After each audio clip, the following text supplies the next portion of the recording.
Nous venons de lancer l'exposition photo Trait d'Union DSF, donc du 10 au 28 avec le maire de la commune de Nati-Tingo. Ces photos montrent le brassage culturel qui a eu lieu entre les jeunes de Rieux-la-Pape et les jeunes de Nati-Tingo. Et c'est parti donc pour 18 jours d'exposition de photos à la mairie de Nati-Tingo, à compter du lundi 10 juillet 2023.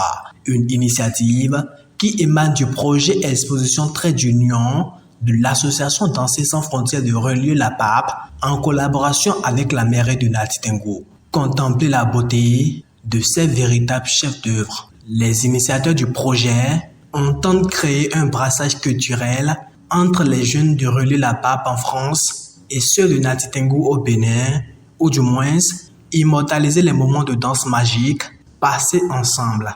Quelle est l'histoire qui se cache derrière ces chefs d'œuvre? La voici. Il s'agit d'une association qui s'appelle Danser sans frontières, qui se trouve à Rieux-la-Pape en France, la ville qui est jumelée à Nati-Tingo. Et cette association donc a voulu venir au Bénin pour disons, faire un partage d'expériences avec les Béninois et les danseurs béninois en particulier. Et c'est dans ce cadre-là qu'ils ont créé donc le projet Trait d'Union. Ce projet Trait d'Union donc a fait venir 10 Français donc au Bénin pendant 10 jours. Ils ont travaillé avec une vingtaine de jeunes, des jeunes Ouaba et des jeunes Beta Maribé, et ils ont appris les danses du Bénin. Nos danses qu'ils ont présentées donc à la communauté française là-bas, qui a vraiment été émerveillée par ce nouveau style de danse. Suite à cela, ils ont voulu que quelque chose reste de tout ce qui a été fait. Et c'est en cela qu'ils ont fait une exposition photo.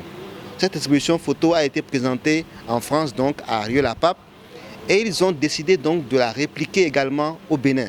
C'est ce que nous venons donc de faire aujourd'hui. La première autorité de la commune de Nati-Tingo avait pris part à la première exposition de ces photos en terre française où, à l'en croire, il a passé un séjour agréable. Notre séjour là-bas était vraiment très agrémenté. Donc toutes ces danseuses, le directeur et le président de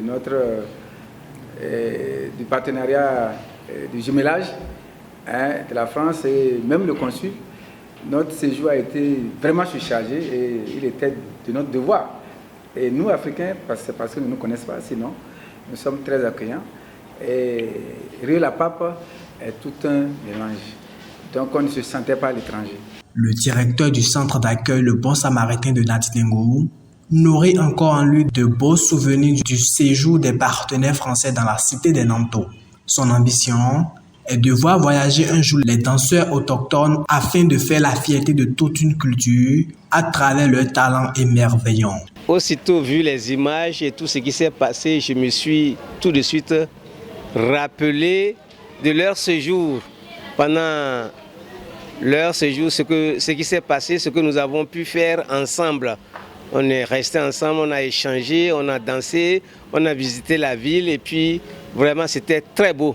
Et le départ, c'était alarmant, tout le monde a pleuré. Et puis vraiment, ça nous ressource encore. Nous nous rappelons de tout ce qui s'est passé pendant leur séjour. Nous voulons encourager nos partenaires à ne pas nous abandonner aussi. Nous espérons un jour qu'on va fouler aussi le sol français avec nos tam-tams et notre danse. Je voudrais inviter tout le monde, en particulier les jeunes, à venir regarder cela. Parce que c'est pour nous dire qu'en réalité aujourd'hui, le monde, c'est un village. Un petit village. Et à travers la danse, à travers la culture, on peut en réalité faire beaucoup de choses. En venant regarder ce qui a été fait ici, ça peut donner des idées à d'autres jeunes de Nati-Tingo pour peut-être même créer des projets encore plus grands avec la ville de Rieux-la-Pape et pourquoi pas avec d'autres villes d'Europe encore. Il faut souligner que cette exposition photo a eu lieu lors de la cérémonie de leur vernissage. Le Bénin mérite de capter l'attention de tous les autres pays du monde, eu égard à ses potentialités culturelles. La balle est désormais dans le camp des autorités compétentes.